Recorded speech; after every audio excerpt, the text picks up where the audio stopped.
Welcome back to the channel. Today I'll be taking a look at Cards Against Humanity, a party game for horrible people.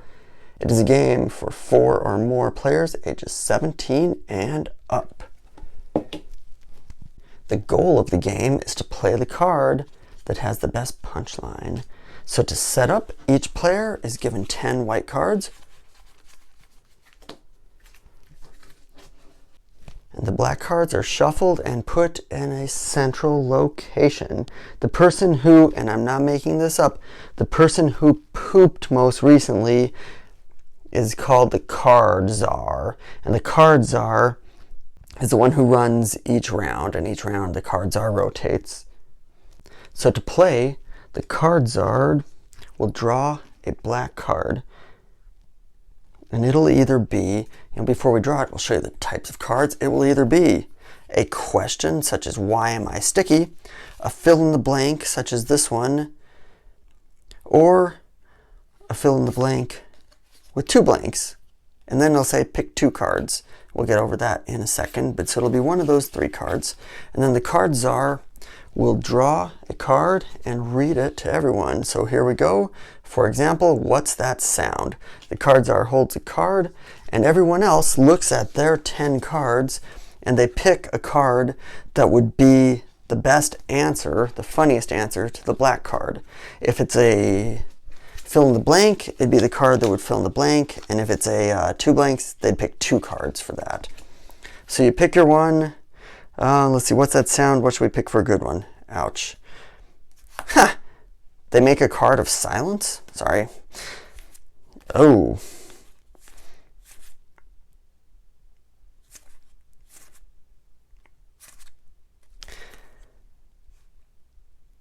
Well, what do you think? We'll just go with this because that's pretty neutral. Poor life choices. So everyone plays a card and hands it face down to the card czar. We'll just pick a random one for these other ones just to show an example here. The card czar then rereads the question, what was that sound? And then reads each card over. So what was that sound? Poor life choices. What was that sound? Crumbs all over the goddamn carpet, or Judge Judy. The card czar decides which one is the funniest. I would say Judge Judy. And the player who played the Judge Judy card wins the round and gets a point.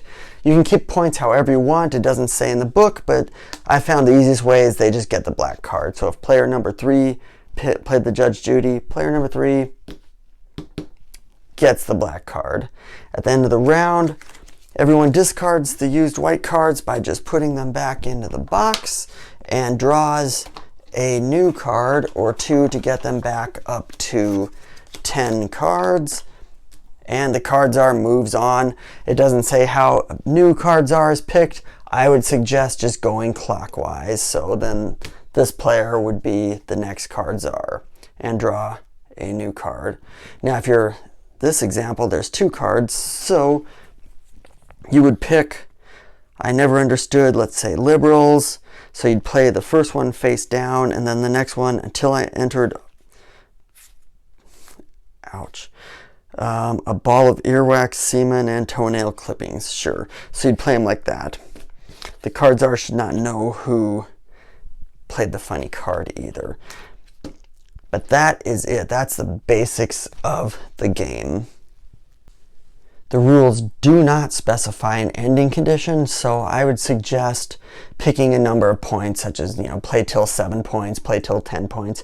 There are a few other rules. You can gamble, and by gambling would mean if you want to play 2 cards instead of 1, you could gamble a point. So if you have a point, you'd say, I'm gambling a point and playing 2 cards. And then if the card czar picks one of your cards, you'll get your point back, and you get the point for winning the round. If you lose that round, whoever wins that round gets the gambled points. And there are also a bunch of house rules I'm not going to read over, but I'll just show you here if you want to pause for a second and glance over them.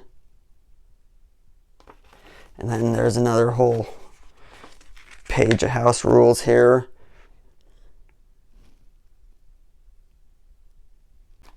But that will do it for this game. Like I said, totally not kid-friendly. There are some kid-friendly expansions, and there's a whole bunch of expansions. They list just all these in this book alone. It is a really fun party game, cardsagainsthumanity.com, if you'd like to look it up and see what other kind of expansions and alternate versions there are.